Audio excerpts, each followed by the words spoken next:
Robot शुरू करते हैं सीधी सट। और सीधी सट में आज हमारे साथ हैं उच्च शिक्षा, संस्कृत, तकनीकी और स्वास्थ्य राज्य मंत्री श्री सुभाष गर्ग। गर्ग साहब, आपका बहुत बहुत स्वागत है। पहले तो ईडब्ल्यूएस को लेकर के जो आपने समाधान निकाला आरक्षण को लेकर के, उसका फायदा हुआ आपको चुनाव में, उसको लेकर के मैं जानना चाहूँगा कि क्या मकसद था इसको लागू करते वक्त। देखिए, मकसद तो एक स्पष्ट था, इसलिए है कि जब 98 में माननीय मुख्यमंत्री अशोक गहलोत जी की नेतृत्व में सरकार बनी थी कांग्रेस की, उस वक्त ही जो है आर्थिक आधार पर आरक्षण की बात चल रही थी। सोसाइटीज के द्वारा आंदोलन भी किए गए थे। इस बात को गहलोत साहब ने सोचा, समझा, और उस वक्त जब अटल बिहारी वाजपेयी जी की गवर्नमेंट थी सेंट्रल में, उसमें जो है एक पत्र लिखा कैबिनेट से पास करा के कि भाई आर्थिक आधार पर 14% आरक्षण दिया जाए। लेकिन वो आरक्षण नहीं दिया जा सका, बात चलती रही। अब केंद्र सरकार आई, उन्होंने 10% आरक्षण दिया। केंद्र विधानसभा के दौरान भी हमारी सरकार ने भी जब आए, उसके बाद ये चर्चा चलती रही। जब 10% का आरक्षण दिया गया आर्थिक आधार पर पिछड़े हुआ वर्ग जो है, उसमें जो प्रोविजंस किए गए थे पात्रता के लिए, वो पात्रता के जो प्रोविजंस थे वो इतने कठिन थे, व्यवहारिक रूप से संभव नहीं था। जमीन संबंधी अचल संपत्ति जो प्रावधान किए गए थे कि भाई 1000 स्क्वायर फीट से अधिक का फ्लैट नहीं होना चाहिए, 200 गज का कम से प्लॉट नहीं होना चाहिए, शहर में 100, मतलब इस तरह के 3-4 प्रावधान उन्होंने किए। अचल संपत्ति को, अचल संपत्ति, उससे ये आ रही थी कि जो स्टूडेंट्स थे या यूथ था जो बेरोजगार घूम रहा था, उसको वो अचल संपत्ति के प्रावधान की वजह से आर्थिक आधार पर पिछड़े हुए वर्ग का जो सर्टिफिकेट है वो बनवाने में बहुत सारी दिक्कतें हो रही थी। मतलब वो कभी पटवारी के यहाँ, कभी तहसीलदार के यहाँ, कभी एसडीएम के यहाँ, इतना परेशान हो। सैकड़ों लोग मेरे पास भी आए। इस बात को विधानसभा में हम सब लोगों ने माननीय मुख्यमंत्री जी के समक्ष रखा। माननीय मुख्यमंत्री जी ने भी करीब घंटे, 2-2 घंटे डिस्कशन किया क्या किया जा सकता है। फिर उन्होंने एक निर्णय लिया, और वो निर्णय इतना अच्छा व्यवहारिक लिया कि आर्थिक आधार पर किसी को भी सर्टिफिकेट चाहिए पिछड़ेपन का, तो केवल एक ही प्रावधान कर दिया कि आय का आधा, जिस भी परिवार की आय 8 लाख से कम है उसको सर्टिफिकेट मिल जाएगा, और एजेंसी तय कर देंगे, ये तुरंत जारी कर देंगे, एसडीएम, तहसीलदार, ये सब कर देंगे। तो एक बड़ी राहत दी। और इसको जो राहत देने का जो सबसे बड़ा फायदा, कई बार कहते हैं साहब ये ब्राह्मण, वैश्य और राजपूत के लिए नहीं, ये केवल ब्राह्मण, वैश्य और राजपूत के लिए नहीं है। इसका फायदा मुस्लिम्स को, इसका फायदा सिंधी वर्ग को, पंजाबी समाज को, या ओबीसी की वो कैटेगरी जो क्रीमी लेयर से ऊपर है और 8 लाख से जिसके कम आए है। तो मैं समझता हूं सोसाइटी का हर वर्ग का, हर धर्म का, हर जाति के बच्चे को, परिवार के बच्चे को लाभ मिलेगा, जिसका कि 8 लाख से परिवार की आय कम है। तो मैं समझता हूं इसका एक बहुत बड़ा मतलब वेलकम पूरे राजस्थान के युवाओं ने किया जो वो निकाय चुनाव में परिलक्षित। निश्चित रूप से मैं मानता हूं। और जिस तरह से हजारों लोग रोजाना मुख्यमंत्री निवास पर विभिन्न धर्मों के, समुदाय के लोग आ रहे थे, और मैं खुद देख रहा था उसको, मैं भी कई बार गया हूं देखने, तो मतलब ऐसा लगता था उन युवाओं में छात्र छात्राएं जो देने आ रही थी, स्कूल की छात्राएं, कॉलेज की छात्राएं। तो मैं समझता हूं ये गहलोत साहब का और हमारी सरकार के एक ऐसा कदम था जिसका निश्चित रूप से जो लाभ, अभी जो रिजल्ट आए वो रिजल्ट आपको बता रहे हैं कि 973 समथिंग पर कांग्रेस और 700 समथिंग पर बीजेपी आई है, और 49 निकायों में जो चुनाव हो रहे हैं, ये माना जाता है कि शहरी क्षेत्र में भाजपा का गढ़ माना जाता है, भाजपा के लोगों का है। तो मैं समझता हूं इस मिथ को इस जनता ने तोड़ा। इसके अलावा जो सरकार ने नीतियां ली, केवल ये नहीं कि ईडब्ल्यूएस का ही, जो भी एक सभी जाति, धर्म और आम जन की समस्याओं का समाधान करने के लिए, चाहे स्वास्थ्य से संबंधित थी, शिक्षा से संबंधित थी, चाहे वो रेवेन्यू के मैटर्स थे, चाहे वो दवाइयों का मामला था, दवाइयों का बड़ा इश्यू था। 4 जो भयंकर बीमारियां हैं जिनको हम क्रॉनिक डिजीज कहते हैं, बहुत कॉस्टली आती हैं, कैंसर से रिलेटेड, लीवर से, किडनी से रिलेटेड, ये हार्ट से रिलेटेड, उन दवाइयों को फ्री मेडिसिन में शामिल किया। इससे जांचों को फ्री कर रहे हैं।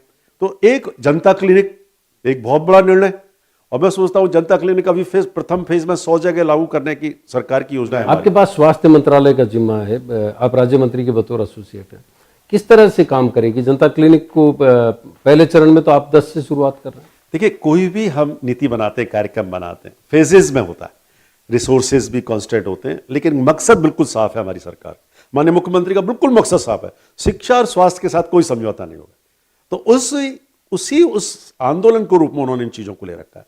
आप देखेंगे कि ये जनता क्लिनिक का जो कंसेप्ट लिया है, इसमें एक डॉक्टर एक ENM नर्सिंग स्टाफ और फ्री मेडिसिन अवेलेबल होंगे। अभी 10 का है, इसके बाद 100 का होगा और धीरे धीरे इन 5 वर्षों में हर क्षेत्र में जनता क्लिनिक खुलेंगे।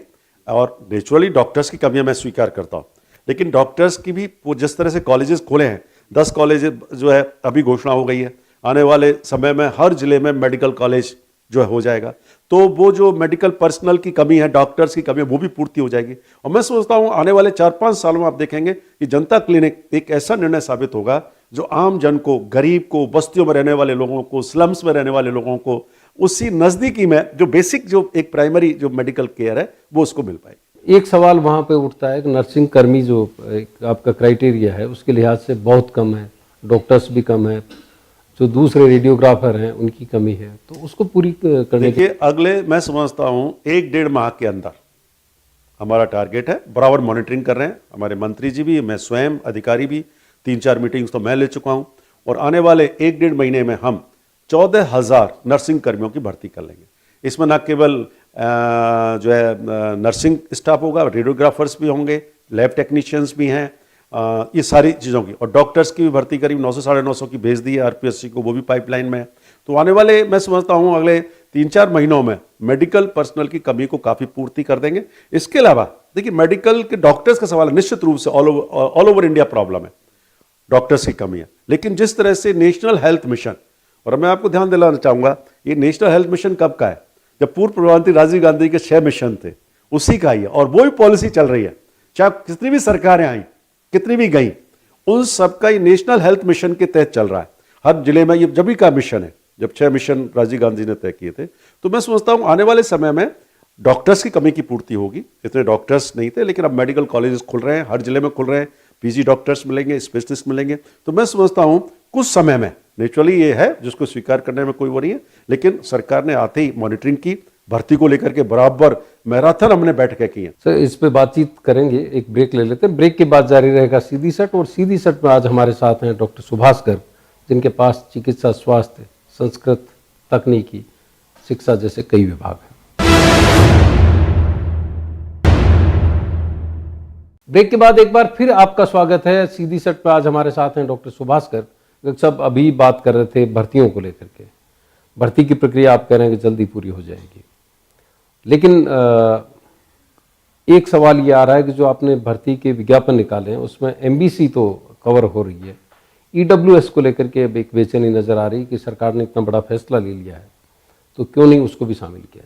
ये बिल्कुल ये मुद्दा आया था और ये कमेटी में डिस्कशन भी हुए हैं, और उस पर जो कोर्ट के निर्देश हैं उसके तहत जो भी निर्णय है वो प्रक्रिया बढ़ती हम कर रहे हैं। तो न्यायालय की जो प्रक्रिया है उसमें हम हस्तक्षेप नहीं कर सकते, तो उनके जो निर्देश हैं, कई लोग गए भी हैं कोर्ट में, तो उस कोर्ट की प्रक्रिया के अधीन जो है अभी भी जो हम भर्ती के आधार पर जो नियुक्तियां देंगे वो सारी रहेंगी कोर्ट के अधीन, लेकिन सरकार अपना काम पूरा कर लेगी। कोर्ट का जो भी निर्देश होगा उसको माना जाएगा। अच्छा, नेशनल हेल्थ मिशन की आप बात कर रहे थे, उसने अभी निःशुल्क दवा योजना में सर्वश्रेष्ठ माना है राजस्थान को, तो उसके लिए तो बधाई। लेकिन ग्रामीण स्तर पर, निचले स्तर पर ये जो फैसिलिटी है वो किस तरह से जाए, उसका क्या मैनेजमेंट? देखिए अभी तक हमारे PSC लेवल तक ये चीज़ें मिल रही हैं, ठीक है, CSC PSC तक निःशुल्क दवाइयों का प्रोविजन है। ये जनता क्लिनिक जो कंसेप्ट आया है ये इसी के तहत आया है, नेशनल हेल्थ मिशन का जो है। और निःशुल्क दवाइयाँ तो आपको मालूम है गहलोत सरकार साहब के उस कार्यकाल में शुरू की गई थी। तो जनता क्लिनिक के माध्यम से हम गांव-गांव, ढाणी-ढाणी इस निःशुल्क दवाइयों का वितरण सुनिश्चित कर देंगे। और मेरे को विश्वास है, मैंने पहले भी कहा था आपको, शिक्षा और स्वास्थ्य के लिए कोई समझौता नहीं किया जाएगा। अच्छा, मिलावट के खिलाफ भी आपका अभियान चल रहा है? बिल्कुल, आप देखिए जैसे ही कार्यभार संभाला था सरकार ने, तुरंत ही शुद्ध के विरुद्ध जो अभियान है, मतलब अशुद्धता के विरुद्ध जो अभियान है उसको लेकर के, और इतने केसेस बने हैं, उसमें प्रक्रिया है सैंपल की, लैब टेस्टिंग की, उसमें थोड़ा टाइम लगता है, लेकिन सरकार इस बात को बिल्कुल गंभीरता के साथ ले रही है कि तुरंत ही सैंपल हो, उसकी तुरंत रिपोर्ट आए और मिलावटखोरियों के खिलाफ कार्रवाई किया जाए।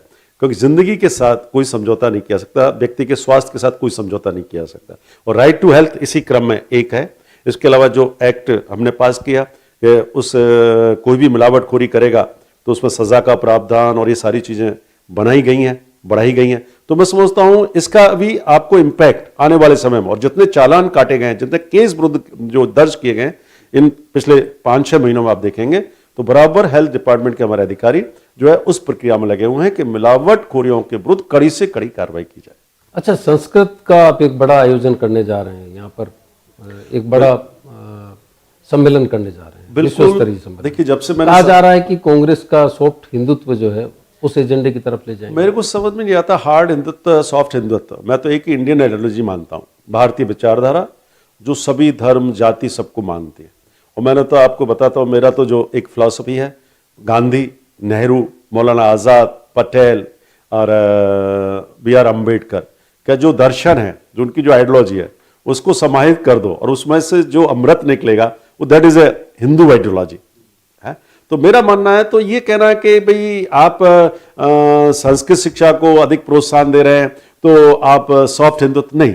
अगर आप राजस्थान का इवन संस्कृत शिक्षा के विकास का अगर इतिहास पढ़ेंगे तो पूरा की पूरा संस्कृत शिक्षा में जो भी काम हुआ, पंडित नेहरू, लाल बहादुर शास्त्री, इंदिरा गांधी, राजीव गांधी, और राजस्थान में पहले सुखाड़िया जी और अशोक गहलोत जी, जितने भी संस्थान खोले गए, राष्ट्रीय संस्कृत जो जितने भी डीम्ड यूनिवर्सिटीज थी, निदेशालय, आयोग, प्लस राजस्थान में संस्कृत विश्वविद्यालय, संस्कृत शिक्षा विभाग, निदेशालय की स्थापना, सारे कांग्रेस काल की देन है। मैंने तो विधानसभा में दिया है, फैक्ट है। एक भी अब वैदिक बोर्ड भी आप बनाने जा रहे हैं। बिल्कुल, ये घोषणा, जन घोषणा पत्र में सरकार की घोषणा में थी कांग्रेस पार्टी के, जिसमें वैदिक संस्कार शिक्षा बोर्ड की स्थापना की बात की गई है और हमने कमेटी का गठन होने जा रहा है, जिसमें जल्दी ही उसकी जो सिफारिशें होंगी उसके आधार पर होगा। और इसी क्रम में संस्कृत शिक्षा को प्रोत्साहन दिया जाए। हम अंतर्राष्ट्रीय संस्कृत सम्मेलन राजस्थान विश्वविद्यालय और हम SSIRT जो है वो दोनों ज्वाइंट उसमें करा रहे हैं, दिसंबर माह में प्रस्तावित है, जिसमें अंतर्राष्ट्रीय स्तर के संस्कृत विशेषज्ञ देश के प्रदेश के मंथन करेंगे और एक क्या संस्कृत को वेद विज्ञान, आयुर्वेद और योग से कैसे जोड़ते हुए आम आदमी के लिए उसको कैसे उपयोगी बना सकते हैं। दूसरा, जो बच्चे संस्कृत शिक्षा ग्रहण कर रहे हैं उनकी एम्प्लॉयबिलिटी भी कैसे बढ़े, यह भी बड़ा क्वेश्चन है। अच्छा, आपके यहाँ से डॉक्टर फिरोज खान निकलते हैं, प्रोफेसर बनते हैं BHU में, और विवाद खड़ा हो जाता है। देखिए, बड़ा मुस्लिम है, बड़ा दुर्भाग्यपूर्ण स्थिति है शिक्षा के लिए, भाषा बोलने के लिए, भाषा को पढ़ाने के लिए। अगर हम इसको धर्म जाति के आधार पर बांटेंगे, मैं सोचता हूं कोई भी देश, कोई भी समाज प्रगति नहीं कर सकता। किसी व्यक्ति केवल मुस्लिम होने की वजह से वो संस्कृत नहीं पढ़ा सकता।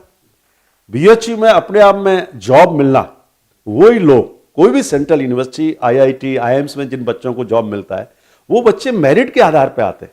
आज देखिए, आप हमीरगढ़ जाइए, पुष्कर जाइए, या यहीं रामगंज मंडी में वहां स्कूल है, प्राइवेट स्कूल है, उसमें मैक्सिमम माइनॉरिटीज के बच्चे संस्कृत शिक्षा ग्रहण कर रहे हैं। तो हमको तो खुशी होनी चाहिए जो हिंदी आइडियोलॉजी की बात करते हैं कि अन्य धर्म के लोग आपका हिंदी सीख रहे हैं, संस्कृत सीख रहे हैं, इसका मतलब कितनी व्यापकता है और आप उसको संकीर्णता जोड़ रहे हैं। और जिस तरह के BHU के लोग विरोध कर रहे हैं, मुझे बड़ा अत्यंत अफसोस है और निश्चित रूप से मैं इसकी निंदा करता हूं। अच्छा, भाषा भी अब संस्कृत मुस्लिम की हो गई, संस्कृत हिंदू की हो गई, उर्दू मुस्लिम की हो। हाँ, मतलब ये देखिए, मतलब भाषा के आधार पर बांटना, खान पान के आधार पर बांटना, रंगों के आधार पर, ये रंग उसका है, ये रंग मेरा है, इस आधार पर एक प्रगतिशील समाज कभी प्रगति नहीं कर सकता। विश्व में जिस भी देश ने विकास किया है उसने इस आधार पर विकास नहीं किया, उसने साइंस टेक्नोलॉजी की प्रोग्रेस के आधार पर, एक सभी एक कहते हैं मतलब एक गुट निरपेक्षता के आधार पर, एक सेकुलरिज्म के आधार पर, मतलब गैर निरपेक्षतावाद जिसे कहते हैं उसके आधार पर, सांप्रदायिकता के आधार पर या जाति के आधार पर आप बांट करके किसी भी देश को या किसी भी समाज को आगे नहीं ले जा सकते, मेरा यह मानना है। तो इस साइंस टेक्नोलॉजी प्रोग्रेसिव होना, जो डेवलपमेंट्स हो रहे हैं उनको अंगीकार करना, उसके आधार पर अपने आप परिवर्तन करना, परिवर्तनों के आधार पर स्ट्रेटेजी तैयार करिए, विकास की नीति बनाइए, आगे बढ़ाइए। आज देश की क्या हालत है, पूरा इकोनॉमिक रिसेशन है, एम्प्लॉयमेंट नहीं है लोगों के पास, और आप सब कोई भी आप सेक्टर देख लीजिए। तो हमको बजाय इन चीजों में पढ़ने के, हमको चाहिए समाधान कि आने वाली जनरेशन को हम किस तरह से रोजगार दे सके, पर्यावरण को सुरक्षित रख सकते हैं। बहुत सारे मुद्दे उन पर बात होनी चाहिए। केवल भाषा इसकी है, ये रंग इसका है, इसके आधार पर बात नहीं करनी चाहिए। आपके पास तकनीकी शिक्षा का भी जिम्मा है, उस पर भी बात करेंगे। एक ब्रेक ले लेते हैं, ब्रेक के बाद जारी रहेगा सीधी सट। और सीधी सट में आज हमारे साथ हैं तकनीकी शिक्षा, संस्कृत और राजस्थान के चिकित्सा और स्वास्थ्य राज्य मंत्री डॉक्टर सुभाष गर्ग। ब्रेक के बाद एक बार फिर आपका स्वागत है। आज सीधी सट बातचीत के लिए हमारे साथ हैं डॉक्टर सुभाष गर्ग। गर्ग साहब, अभी आप कह रहे थे कि बेरोजगारी की जो स्थिति है वो बड़ी गंभीर है। आपके पास जिम्मा है तकनीकी शिक्षा का, इंजीनियरिंग सेक्टर में भी ये गिरावट आ रही है, रोजगार के अवसर खत्म हो रहे हैं, गुणवत्ता की बात कही जा रही है। देखिए, जब से मैं तकनीकी शिक्षा राज्य मंत्री का प्रभार मुझे दिया गया माननीय मुख्यमंत्री जी के द्वारा, मैंने सारी तकनीकी शिक्षा का रिव्यू किया और लगातार मैराथन बैठकें, जिन जिन बोर्ड ऑफ गवर्नर्स की मीटिंग पिछले हर साल 4 होनी चाहिए थी, पिछले 5 सालों में 1 मीटिंग हुई थी। मैंने लगातार 4 मीटिंग की। टेक्यूब थर्ड का एक होता है जिसमें पैसा 10 करोड़ रुपए प्रति कॉलेज केंद्र सरकार से मिलता है, वो पैसा नहीं मिल रहा था, इंसेंटिव्स नहीं मिल रहे थे, तो क्यों नहीं मीटिंग की गई? तो पूरा ढर्रा बिगड़ चुका था एक्चुअली। और मुझे कहने में कहीं कोई नहीं है, मैं चुनौती दे रहा हूं कि तकनीकी शिक्षा को पिछले 5 वर्षों में भाजपा शासन के दौरान कोई रिव्यू नहीं किया गया, बैठकें नहीं हुई बोर्ड ऑफ गवर्नर्स की, सारा रिव्यू किया गया। और जो मतलब प्रिंसिपल्स के ऐसे सिलेक्शंस हो गए थे, अगर देखा जाए तो फिर उनको सबको मतलब एक्सटेंशन दिया नहीं और प्रिंसिपल्स काम कर रहे हैं, उनको सबको हटाया, नए प्रिंसिपल्स को कार्यभार दिया गया और रिव्यू किया गया। तो मैंने 3-4 कमियां पाई। पहली कमी मैं पॉलिटेक्निक कॉलेजों को लेकर चलता हूं। एम्प्लॉयमेंट के पॉइंट ऑफ व्यू से पॉलिटेक्निक कॉलेज एक बेसिक बैकबोन है, जहां आईटीआई और इंजीनियरिंग के बीच का जो हिस्सा है वो पॉलिटेक्निक कॉलेज का है। उसमें आप देखेंगे इतना इन्होंने सिलेबस हार्ड कर रखा था। बीटेक जो बच्चा कर रहा है वो मैथमेटिक्स उतनी स्टैंडर्ड की नहीं पढ़ रहा, और पॉलिटेक्निक के बच्चे को मैथमेटिक्स इतना हार्ड पढ़ाया जा रहा है कि 8 साल में भी वो पॉलिटेक्निक का डिप्लोमा पूरा नहीं कर पाता 3 साल। इसको मैंने रिव्यू किया और रिव्यू करके इंस्ट्रक्शन दिए कि भाई सिलेबस को रिव्यू किया जाए, और केंद्र एआईसीटी ने माना इस चीज को और एआईसीटी ने खुद रिव्यू कर दिया वो सिलेबस। अब 160 क्रेडिट की जगह अब 120 कर दिया है। तो मैं समझता हूं एक तो उसका इंपैक्ट आएगा, बच्चे सरल भाषा से सरल सिलेबस से अपडेट करने की किया। फिर मैंने एड ऑन कोर्सेज की कहा, इंजीनियरिंग में केवल बीटेक की डिग्री दे रहे हैं, अब केवल बीटेक की डिग्री के साथ कुछ एड ऑन कोर्स दिए जाने चाहिए। जैसे आजकल सारा इंडस्ट्रीज जो डिमांड है एम्प्लॉयमेंट की वो डाटा इंडस्ट्रीज में, डाटा एनालिटिक्स में। अब डाटा इंडस्ट्री कुछ ऐसे सॉफ्टवेयर इसकी ट्रेनिंग हमारे स्टूडेंट को दी जानी चाहिए। सैस है, स्टैटिस्टिकल एक पैकेज होता है, सैस की अगर आप ट्रेनिंग नहीं देते हो तो उस बच्चे को जॉब नहीं मिलेगा। अजी उसी के साथ आप 3 महीने का या 30 घंटे का 100 घंटे का उसको ट्रेनिंग दे दो सैस सॉफ्टवेयर की, तो उस बच्चे को मैं समझता हूं 4-5 लाख रुपए साल का जॉब 100% मिल जाएगा। अच्छा, एआई का दौर है ये, आर्टिफिशियल इंटेलिजेंस का, क्या इसको भी बिल्कुल, इसका हमने डिसीजन ले लिया। आजकल एआई, रोबोटिक्स, 3D इन सबको, और उनको कह दिया गया इस पे एक तो छोटे कोर्स बनाया, कोर्स बीटेक के कोर्स में तो शामिल किया ही जाए, लेकिन आप छोटे छोटे कोर्सेज और बनाइए। तो हमारे सेंटर फॉर ई गवर्नेंस है, एआई को लेकर के, रोबोटिक्स को लेकर के ट्रेनिंग दे रहा है, उसको सिलेबस में भी जुड़वा रहे हैं। और इसके अलावा एक काम और मैंने किया है हमारी सरकार ने, कि जो इंजीनियरिंग कॉलेजों में हमारी क्या लैब्स 3 बजे फ्री हो जाती है, कंप्यूटर लैब्स, तो हमने उनसे कहा भाई ये बेकार पढ़ाई रिसोर्सेज। तो हमने कहा कि जो भी स्टूडेंट चाहे वो किसी भी स्टैंडर्ड का है, चाहे 12th का है, 10th का है, आप ट्रेनिंग ले सकते हो वहां फ्री, निःशुल्क। और हमने शुरुआत की है भरतपुर इंजीनियरिंग कॉलेज से, उन्होंने शुरुआत की है। जो भी चाहे गरीब बच्चा, हम कोई चार्ज नहीं लेंगे, हमारा स्टाफ वहां रहेगा और वो स्टाफ उनको ट्रेनिंग देगा, ये मैं बता दूं। तो ये बहुत बड़ा एक महत्वपूर्ण। इसी तरह बांसवाड़ा में ट्राइबल्स के बच्चे एडमिशन तो ले लेते हैं, पर ड्रॉप आउट हो जाते हैं, फीस नहीं दे पाते, टीएडी का पैसा आ नहीं पाता था। तो मैंने एक डिसीजन ले लिया, कोई भी बच्चा फीस के बिना नहीं रुकेगा। ट्राइबल बेल्ट में बच्चा, किसी भी उसका ट्राइबल का बच्चा अगर वहां आ रहा है और फीस नहीं दे पा रहा है ट्राइब्स का, तो उसको उस एजुकेशन से, तकनीकी शिक्षा से वंचित नहीं किया जाएगा, सरकार बियर करेगी। ड्रॉप आउट रोकेंगे आप? ड्रॉप आउट रोकेंगे, क्योंकि उनकी फाइनेंशियल पोजीशन अच्छी नहीं होती। हमारे ऊपर कोई इंफ्रास्ट्रक्चर हमारा पूरा है, तो अगर 10 बच्चे ऐसे आ भी जाते हैं, पढ़ भी लेते हैं, तो क्या फर्क पड़ता है। और एक और प्रयोग करने जा रहे हैं, हो क्या रहा है, डिफरेंट अम्ब्रेलाज में कहते ना वो चल रही है शिक्षा, और विशेष तकनीकी शिक्षा। आईटीआई अलग है, पॉलिटेक्निक तकनीकी शिक्षा अलग है, स्किल डेवलपमेंट अलग है।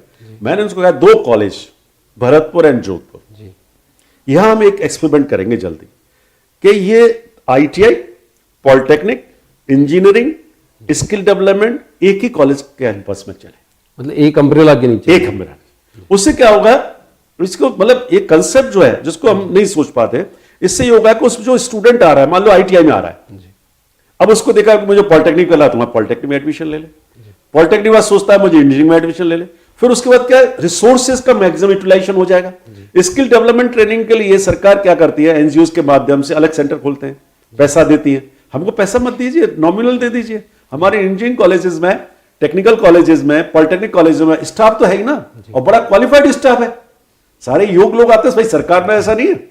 तो मैं सोचता हूं उनको सेंटर बनाया जाए for training, skill development training के लिए, किसी भी तरह की ट्रेनिंग के लिए। अभी क्या कर रहे हैं, हम एफिलिएशन दे देते हैं। मैंने तो खुद स्किल डेवलपमेंट यूनिवर्सिटी के वाइस चांसलर पवार साहब से कहा, मैंने कहा आप इसको, उन्होंने भी हमारा एक एमओयू साइन हुआ है सीईजी के साथ, कुछ कोर्सेज यहां शुरू करवाइए। तो मैं समझता हूं एक लाइन, एक दिशा ली है कि किस तरह से इसको बहुत ही एक व्यवहारिक स्वरूप देते हुए, जिससे कि अधिक से अधिक बच्चे इसमें आए, उनको रोजगार मिले, क्योंकि तकनीकी शिक्षा का उद्देश्य बड़ा मैं स्पष्ट रूप से मानता हूं रोजगार का। और जो लेटेस्ट डेवलपमेंट हो रहे हैं वर्ल्ड में, चाहे आईटी के क्षेत्र में, science and technology, space technology, artificial intelligence, robotics, 3D, उन सब में क्या परिवर्तन हो, वो धीरे समय समय पर हमारे बच्चों को भी शामिल किए जाए सिलेबस में। तो इसको लेकर के विश्वविद्यालयों को भी निर्देश दिए, तकनीकी विश्वविद्यालयों को भी, कॉलेजेस को निर्देश दिए हैं, और हमारी खुद की बॉडी, एक कमेटी इसमें काम कर रही है, जो CIE के लोग, इंडस्ट्रीज के लोग, खुद मैं उसमें बैठक में बैठता हूं।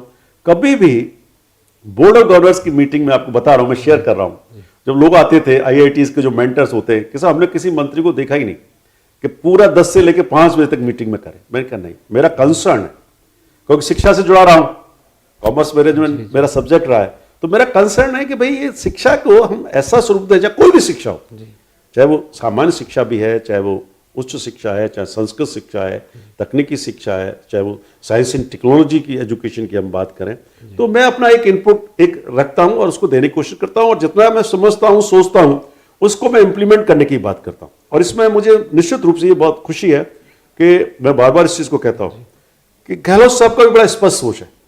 मतलब इस बात में मैं उनको आभार भी व्यक्त करना चाहूंगा कि एजुकेशन और इसमें हेल्थ के मामले में, साइंस एंड टेक्नोलॉजी, वो कोई कंप्रोमाइज नहीं करते, वो स्पष्ट है, उनको उनकी तरफ से कोई कमी नहीं होता, भाई इसमें जितना अपन बेस्ट से बेस्ट कर सकते हैं वो होना चाहिए। बहुत बहुत आभार आपका। तो ये थे डॉक्टर सुभाष गर्ग, जिनके साथ जारी थी सीधी सट। खबरों के लिए देखते रहिए राजस्थान का number 1 news channel, News18 Rajasthan.